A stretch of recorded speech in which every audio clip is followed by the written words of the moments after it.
Another Sunday, another case of the Scaries to start your work week. Welcome to the newest edition of the Sunday Scaries, where we have all your gore, lore, and more, covering all the latest horror happenings, slicing open all of the latest horror news, and dissecting it bit by bit, finding all those juicy innards. Pour that cup of coffee and turn on your fright lights while we take you on a tour of terror. And a lot of new screeners we had to cover this week. I mean, a lot of new horror content as usual. It's always a pleasure to dive a little deeper into those. Those are definitely up on the channel. And of course, the long and awaited Five Nights at Freddy's. Not necessarily from us, but there's a big community out there. And we did cover it. I think we covered it, maybe 2 months ago, I think, here on the Sunday I think Scaries. so. It was something like that when they really started ramping stuff up. I might not even have been 2 months ago. It could have been even sooner than that. It feels like this all happened really fast. Yeah, it just seemed like it came together really quick, where it was like we Mhm. weren't getting any news at all, and then it was like, oh wait, nope, it's coming out. It's also going to be streaming on Peacock as well as in theaters, and it's just like, okay, well, Yeah, they were holding out on us. which I totally forgot to mention that when we were doing the trailer, which is definitely going to affect my statement about this being like the one of the bigger horror releases. I still think it's going to be pretty big opening weekend, but yeah, I feel like that might affect it. I'm curious if we're going to be able to see this as a signifier from things like Blumhouse and Universal on whether or not they think that this is going to be any good or not, because obviously the last two Halloween films they did this with were pretty divisive. Now the Five Nights at Freddy's is following in those footsteps. I just don't really see the benefit. Maybe it's attracting subscribers, but neither here nor there. We got to cover the trailer. 48 seconds, not a whole lot there, but hey, I was there. We talked about it, and it seems interesting. I'm hoping for the fans this is a big win. Yeah, and I think I haven't done any real diving into any research lately, but I knew last time I checked, it was a little bit ago, but Peacock was hurting in terms of subscribers, and they were really trying to, give people a reason. And I mean, we talk about it. I think the streaming service is pretty underrated in terms of when we talk about some of the I, best I streaming would say content so. out there. I like their Uh, service. yeah, they tend to get a lot of new films and rather quickly. So it's like, I could see this kind of being a double dip where it's like, I could see, especially if this is PG-13, I could see a lot of younger kids wanting to go out on a Friday night to see Five Nights at Freddy's, and then a lot of the older crew wanting to stay home and just turn it on Peacock.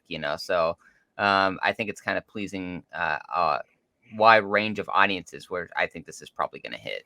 Oh yeah. Regardless, I'll at least be at the theater. I'll see if I can entice you. But I'll go and check it out opening night just to see what's going on there. I'm dressing up like a big bear. Okay, I want to hold you to that. If you're There we not go. ever out of the theater reaction dressed up like Freddy Fazbear, then you're gonna have a lot of people very And disappointed. no, it's not even gonna be like him. It's just gonna be like this A mangled, bear. weird looking bear. It's just this is what I found It'd on be like The Shining. AliExpress. And it's just like it's a yeah, there you go. Oh, okay. Yeah, we're going that way. But yes, I guess without further ado, we should probably hop into some of the news because starting off with a pretty a big eclectic assortment of news here that I lobbied for and was like, I want this. I'm going to put a bid in. And Luke said, Dylan, you don't have to put a bid in. We can just cover the movies. I know you're excited. But yes, really strange the last week and a half here. We have had a lot of creature feature announcements, a lot of water based creature features, which, if you've been following the channel, you know that is one of my all time big loves as far as horrors go, subgenres. And starting things off, I want to talk about probably the biggest piece of news. The others are just kind of something I'm going to mention. Is the fact that Renny Harlin is coming back to the director's chair and directing a shark attack horror film called Deep Water. This is very interesting and exciting for me because I like Deep Blue Sea. I grew up with this movie. Something that really bothers me. This is a great image. I really love Thomas Jane looking at this big shark. It's really cool looking. This is not in the movie. They never have this shot. I remember being a kid and getting this on DVD, and this is the image that's plastered on the back. And I'm just like, that is such a cool shot. I need to see that in the movie. And I went like frame by frame at my grandparents' house, just looking for this fucking shot. Could not find it. It was the biggest headache I could have as a 10-year-old. And no, I like this. It's a little interesting and a little funny that one of the main producers behind this is Gene Simmons of Kiss. So I don't know what that means. I don't know if he's produced films. I probably should have looked into that a little bit more. I know what the soundtrack's gonna be, but Yeah, but I am definitely interested. And I'm curious to see what Renny Harlin is going to do here. Obviously, we know him from Nightmare on Elm Street, The Dream Warriors, and most recently, he's been tapped to do. I don't know if is he doing the trilogy of The Strangers, or is he just doing the first installment of that new Strangers trilogy that we talked about I don't think it over was a ever year ago? specified. But I thought maybe he was doing all three. I thought maybe that's the wording that they use, the vernacular that they used in the little blurb that they said. But I don't know 100% if that's going to be accurate. We know he's doing the first one. Mm-hmm. But They already shot, I think. yeah, I think so. And then he did Cliffhanger. So Yes, I still need to see that. So oh yeah, definitely. Come on, Michael Rooker fan, and mm. you haven't seen Cliffhanger? What are you doing?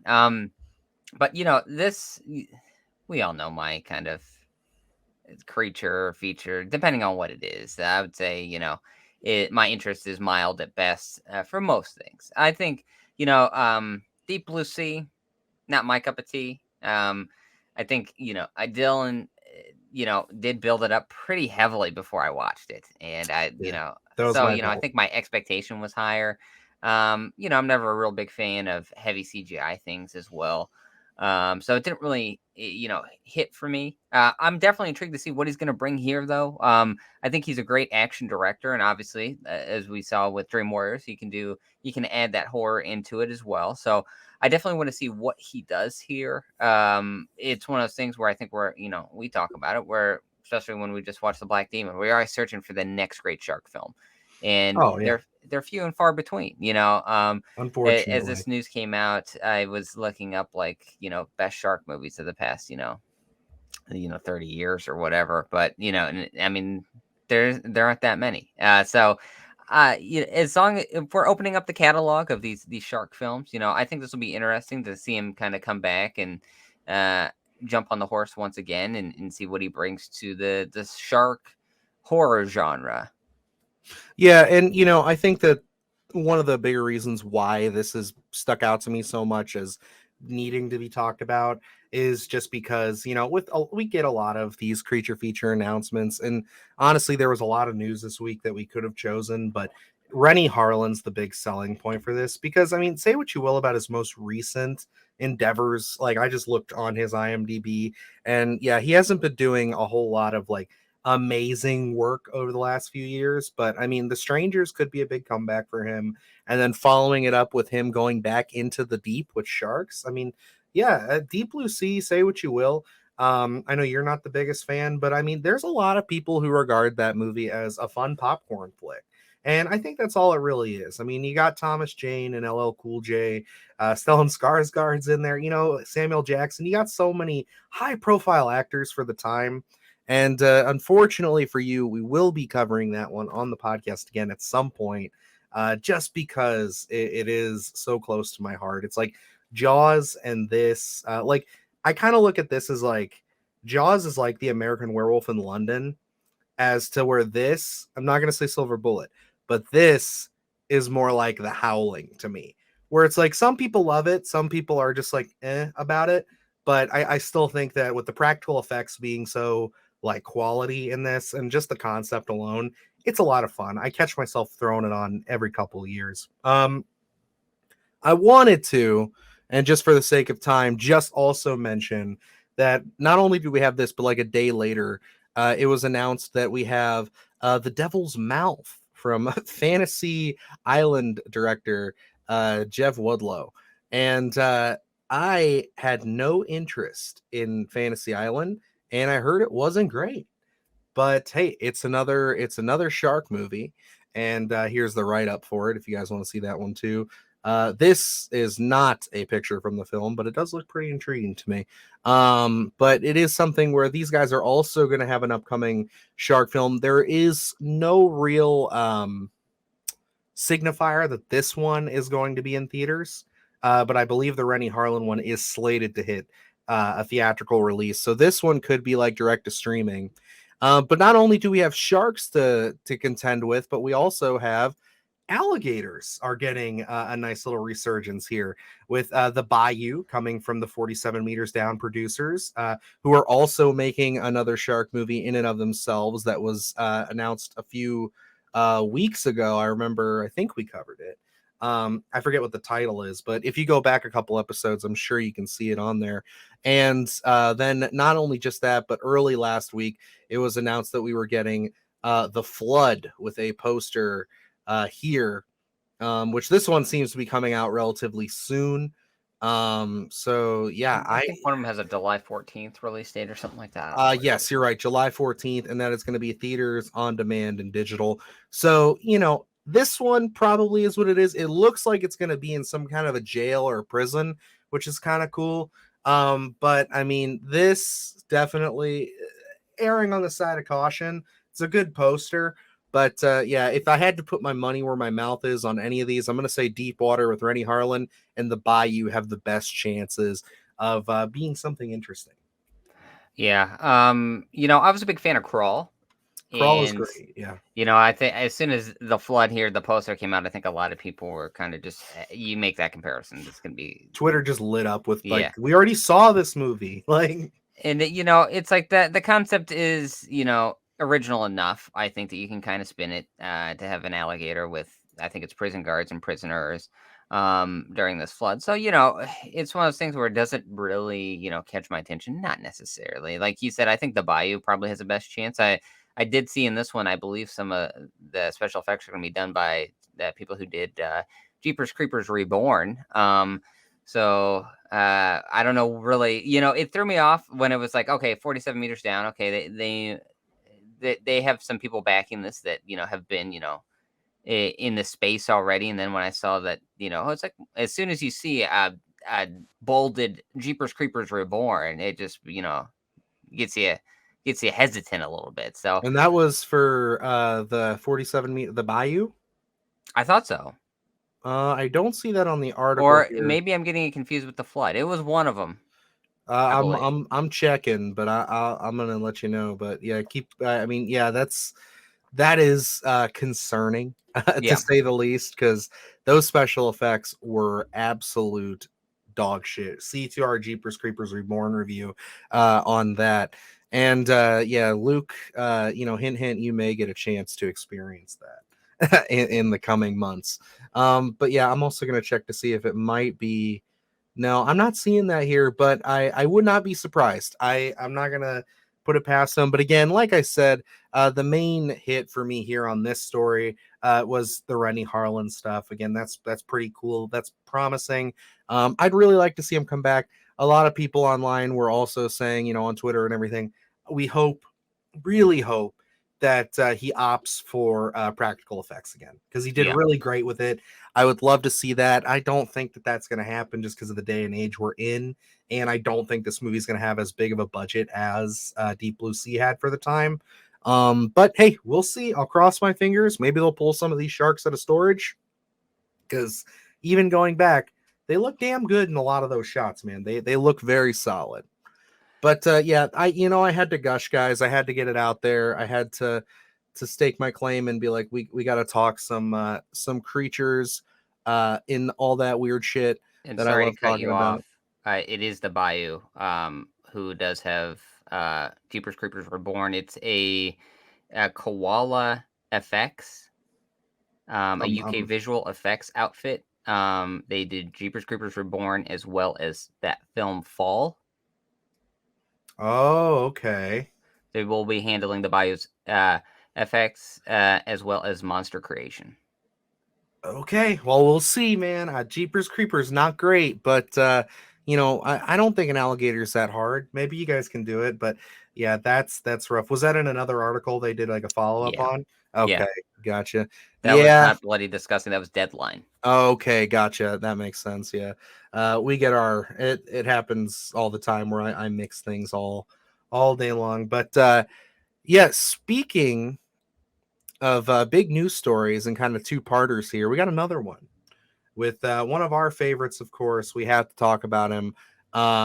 We are covering Nicolas Cage again on the show with his new film, The Surfer, where he battles a surfer gang in a beach set psychological thriller.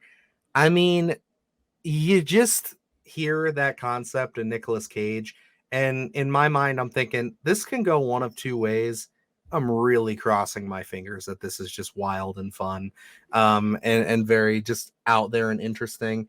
Um, so this is going to be directed by, I think it's Lorcan Finnegan, who did Vivarium, which I did not see, but I wanted to. I heard a lot of good things about it. Yeah, that's So. a lot of people are positive on that film. I haven't watched it either, but yeah, again, that's one that's on my watch list. I just never committed to yet. Mm-hmm. But yeah, no, it sounds cool. It's definitely something that it's sparks that interest for me as far as being a Nicolas Cage fan and just into these kind of out there concept ideas. This sounds like something that we would get in the 80s. Like Yeah. just this concept alone of one man against a surfer gang. Very Point Break, hopefully like the original, not the remake. But yeah, I'm interested in this, especially knowing the director of Vivarium, because again, although I haven't seen it, I've heard nothing but good things about it, and I do want to check it out at some point. Yeah, and looking at this, I mean, it's no secret we're big Nick Cage fans. We talk about him. He's had a hell of a run over, the past. Oh man, when did Mandy come out? 2018. Over the past what 5 6 years, it just a Yeah. crazy run for him. And this one, as soon as this article popped up, it was like, okay, you already have my attention here. And I'm hoping you look at something like Pig, and just by the synopsis, there, you're like, I don't know how that's really going to work, but you get something really heartfelt and really well done. Now, is the surfer going to be that way? I don't know. I think it's a different kind of concept. I'm hoping, from my perspective, I'm hoping for something really stylistic here, because again, the idea is just out there already, and then to kind of add that, not necessarily along the lines of Mandy, but Mandy's such a stylistic type of film where you get something like that. I would love to see this have its own flavor to it, as well as that story. And you're gonna get a probably again, it's hard to tell what Nic Cage we're gonna get. We could get a heartfelt one. We can get an off the wall Dracula type performance. So I'm anything that Nic Cage is in already grabs my attention. And just adding this kind of wild concept of a surfer gang at the beach, I'm really ready to see what this looks like. There's no release date on this, I don't think yet. Not Um, yet. Not I that I can am, find.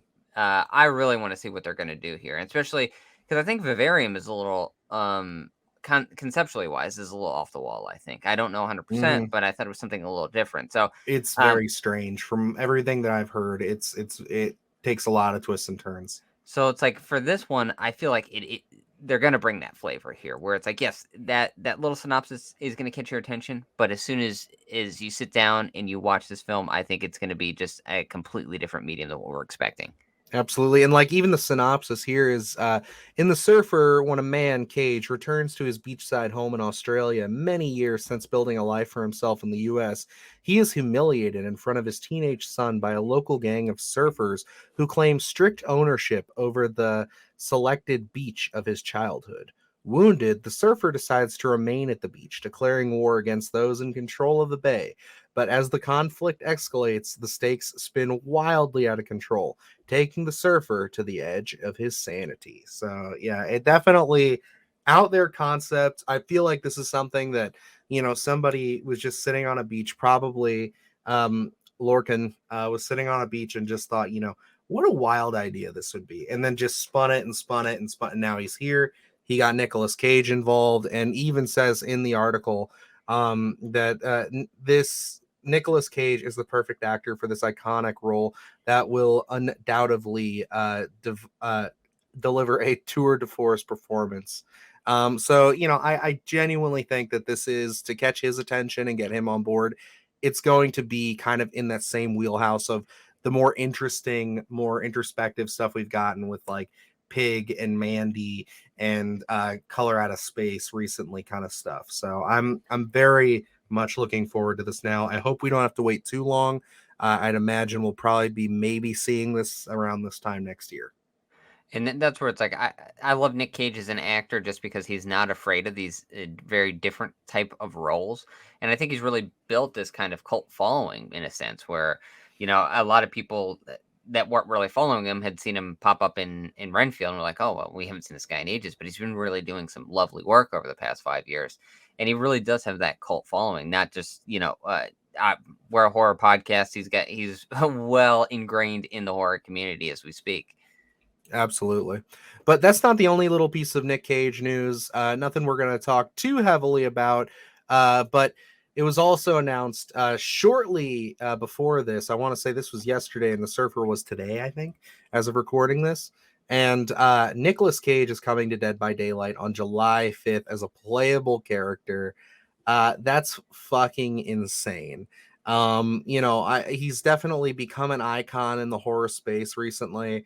I mean, they even list it here with things like Mandy, Renfield, even Willy's Wonderland, which wasn't something we loved, but he's definitely made his home here within recent years, and it's just really fun to see him kind of take that next step and be put into immortalized into a video game.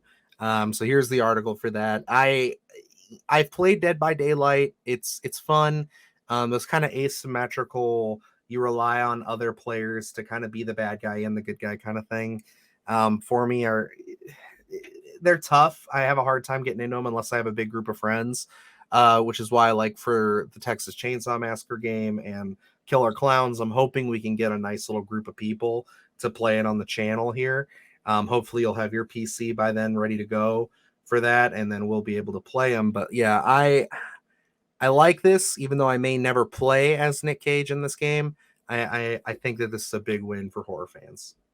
Yeah, I as soon as they announced this, it's like I can't think of a better actor to actually just be implemented into Dead by Daylight. He just fits, especially with his work over the past couple years. I'm intrigued to see because I've seen Dead by Daylight, and I know they kind of give you some alternate outfits. I believe I'm curious to Mm. see if we're gonna get like his Mandy Oh, that'd decor, be great. Have him or come in as like his pig character. yes, They're just and all so disheveled. let's give him Cameron Poe from Con Air. There you go. Oh, dude, that'd be amazing. Long hair and all. Yeah, that would be worth the price of admission in and of itself, just to have all his iconic looks. Hell, you could even do Dracula from Yeah. most recent Renfield. Just have him looking all whacked out there. Like I love that shit. But yeah, no, definitely some nice Nic Cage news this week. Again, new film to look forward to add to the list of already good films to look forward to from him, as well as him being immortalized forever in Dead by Daylight. But moving on to our next story here, we have The Origin is pretty interesting. An upcoming horror movie takes place 45,000 years ago during the Paleolithic period.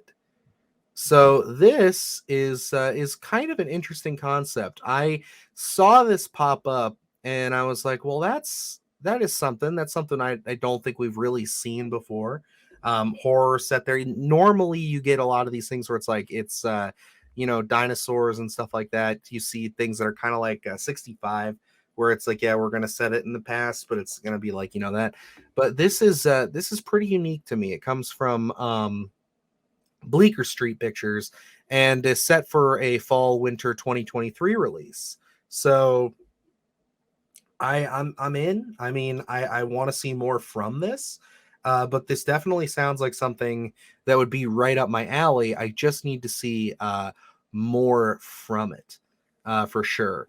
And I know it's being directed by Andrew Cummings, who I'm not super familiar with. I will look him up here once I pass this off to you. But the story itself is the horror film follows a desperate gang of early humans who band together in search of a new land. But they are suspected of malevolent, mystical but they are suspect a malevolent, mystical being is hunting them down. The clan is forced to confront a horrifying danger they never imagined. So yeah, it's tough to say whether it's like a monster, a creature, or a demon, or something. But yeah, it's really it really does at least scratch a little bit of an itch there for me of interest, I should say. Yeah, and I think this is just kind of it really showcases how diverse horror can be, where you can just kind of, set something 45,000 years back and catch the intrigue of the horror community because this does sound, you know, pretty new, pretty different than anything that we're used to seeing here. I'm curious to see what the aesthetic is going to look like. I think that's really the thing that jumps out at me. Because it is something that is gonna be so different. It's, like Prey in a sense where it's just like it brought something completely different and, it kinda really ingrained you in that time period. So I really wanna see what they bring here. Um, I'm guessing it's gonna be a pretty small film. I don't think it's gonna be, one of them big budgeted kinda pictures at all. So I really want to see what they do from a story perspective as well. It's like this malevolent spirit or wherever they're going to go with. I think is honestly the right play. Because I don't want something like you're just dealing with lions and tigers and bears or anything like that. Yeah, So that's kind of where I'm sitting too. I want it to be something we haven't seen before.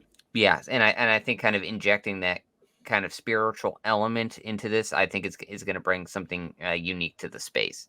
Absolutely. And just looking at his history here, he's done a lot of TV for shows like River City, Cliche, and Cold Feet. They're series I'm not familiar with, but he is credited as director for multiple episodes on all three of those series, as well as a handful of short films. So this is his directorial debut as far as feature films go. So definitely going to be keeping an eye on this one. I'll be more curious to see a trailer to really kind of set the stage here. It is being directed by Oliver Kasman, who is the producer for Saint Maud, which is one, again, I have not seen that, but I really wanted to. It was one of those ones, of course, with some of these A24 releases, they do get hard to find for us here in Ohio. So I believe it was at our theater for like 5 minutes and then it was gone and I just haven't seen it since. So but yeah, no, I'm definitely curious. I think one of the things too, if they do decide to not go for this they say mythical being hunting them, so it's like I'm very curious to see what they go with that. But at the end of the day, if it is more or less a prehistoric creature of some kind, there are like hundreds of creatures we've never seen before on the big screen that I think would be horrifying to come up against. So it's just one of those things where it's like if they pick one that's kind of off the beaten path and they kind of shroud it, even giving us that kind of this thing could be mythical, this thing could be some kind of horrible monster that we've never seen before, but then kind of add a little bit of that, historical approach to it, where it's like, yeah, this could be a species that we saw millions or 45,000 years ago. I think that you could play with that and play with the audience a little bit there. But I am with you that at least in this concept, I think I'd be more accepting of it being kind of a mythical creature. But moving on to our last story of the day here, we got the announcement just yesterday that a new film will be hitting SCREAMBOX, of course, and this one I am very excited for. This sounds like a whole lot of fun. Yes, we are talking Shaky Shivers is coming from Sung Kang. You'll know him from the Fast and the Furious films. He plays Han, which I've always loved Han. I don't know how into the Fast and the Furious films you got, Luke. Did you ever get into him for a time? Yeah, I've seen all the way up to maybe I know I've seen 5, maybe some of 6, I'm not sure. Okay.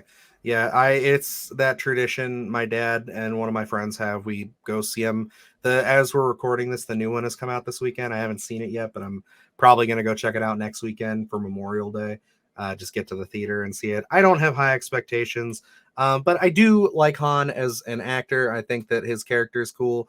I mean, I should say I like his character, but I do like Sung Kang in the role. I think he was also in the Wolverine from a few years ago, but the one before Logan, and I liked his character there too. So I'm very curious to see him step behind the director's chair here, and also really happy to see Screambox picking up what seems to be what could potentially be another great horror film for them.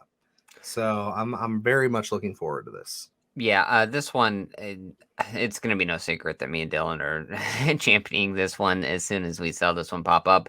I think maybe ages ago you had sent me the artwork for this one. I remember seeing that pop up, but it's like I saw a werewolf with handcuffed to a steering wheel or something like that, and he was coming to a campsite. I don't know if you remember that, but I know you sent it Hmm. to me. And maybe it Um, was it a story for Sunday Scaries? Maybe. I don't remember. I think it was before I think it was so far ago that it was before we did the podcast. Huh. I think we were just Because I don't talking about remember that at all. So like um that's yeah. I'll send you the artwork and you may jog your memory. But so I remember as soon as this popped up I was like, "Oh man, we got to talk about this. It's got a werewolf." Um Mhm. so it's like, I think that they keep mentioning it harkens back to the 80s and because that's the time period that he loved. And I like when we kind of say comedy, that kind of gets my reservations a little bit. But I think it'll probably be sprinkled in there a little bit. I think they mentioned what a werewolf as well as Bigfoot, kind of all these Yes. mythical creatures, kind of as Looks like a zombies, Bigfoot, and werewolves so far is what we've gotten. which I'm intrigued to see. I'm assuming they're going practical here, knowing his love for the 80s as well as this being on ScreamBox. I can very easily see this being all practical effects. So I'm intrigued to see what that werewolf's going to look like, obviously, even Bigfoot. And, I like this being set at a campsite or Hmm. campground. So I really want to see what they bring here. I think it's going to be a lot of fun regardless. I think this is going to kind of be like a Werewolves Within, smaller budgeted film, but just a lot of fun. Yeah, it does pitch itself as a horror comedy, so I'm very curious to see what they're going with. But within its quirky horror chilling moments, monstrous creatures, and a captivating throwback atmosphere, fans are in for one hell of an experience this fall. Yeah, and we do not have to wait that long, which is great. I really hope that we get a trailer for this. Yes. Did they give us a specific release date? No, I don't think so. I think I they're think just slating it for fall. yeah. So I'm assuming October would be a I'd safe like bet. it to be. It'd be another great one to add to the Splatterthon calendar. Yes. But yeah, no, of course, anything with a werewolf, we're going to be into it. But yeah, I mean, you're really hitting a lot of buzzers with me with it when it comes to werewolves and Bigfoot. There, zombies take it or leave it personally, but werewolves and Bigfoots, and if you want to add a couple more guys in there, I'm all for it. But yeah, no, this definitely I think has shot up as far as one of some of my most anticipated stuff for the year. Just because again, it looks like they're really going to rely on practical effects, and yeah, I think that just like you said, it being kind of like a Werewolf Within, with that quirky kind of humor, I think this could be a hell of a fun time. And of course, Screambox, they've been very good to us on this channel. They're big supporters of ours. We love supporting them. So I gotta say the fact that they're picking this up and distributing this, absolutely love it. So definitely going to be getting a review from us on this one. And yeah, I'm sold. I'm as Yeah. sold as can be. I mean, I'm excited to get out my popcorn and boot up Screambox and watch this one. Hopefully in October is when it's going to be released. So, Mhm. anything with werewolves is catching my attention. So, I can't wait for a trailer. We'll definitely do a review on that one when that ever pops up. But yes, as soon as this one hits, expect a review from us. Absolutely. But alrighty, guys, it's gonna bring us to the end of our episode here. Yeah, kind of went through the news pretty quick. It felt like, but we had a lot of good stories. Yeah. Definitely, I had to get my need to express my love and appreciation for any and all water-based creature features, as well as, of course, talking about werewolves, prehistoric, Paleolithic, whatever the hell you want to call it, Very creature terrors. heavy this week. Very creature heavy, absolutely. And then, of course, we had to change things up a little bit with some Nicolas Cage news, some celebration of him, as well as him kicking some ass as the surfer. So let us know down below what your favorite story was. And yeah, I mean, got a lot of fun stuff still coming down the pipeline. It might be another bit of a slower week for us, but we are working on content behind the scenes. As of recording this, we got some fun content we're shooting even just later tonight. So I'm excited to get that back to you guys, as well as obviously more reviews coming. We got a bigger month coming up in June when it comes to the bigger releases with things like Boogeyman, and I know there's a few others in there that we're going to end up seeing. I know that they just announced that Screambox is going to be getting Subspecies 5. Luke and I were discussing that a little bit before we got on here, so I mean, they keep they're adding things. Like they do. They it's like do. July, what 14th or whatever. Is that the? I don't. Is that the? Subspecies is June 2nd. No. July 14th is the one alligator movie we just covered. Oh yes, yeah. The It's just flood. So yeah, it's like they just keep popping up. So it's like who knows what the summer's gonna look like. oh, absolutely. I mean, hey, just like last year, we thought, hey, it's gonna it's gonna be pretty light for us as we go, and then things just pop up here and there, But that's the beauty of it, man. That's what we love. So definitely, for all your horror news and everything, keep it right here with us. And yeah, other than that, if you guys are new to the channel, hit that subscribe button. Keep an eye out for all the content we have, as well as check out our reviews from this week with the things like Outpost and Creepypasta. And yeah, that about wraps us up. So until next time, I am Dylan Newell. And I'm Luke Janesco. And remember, stay scared.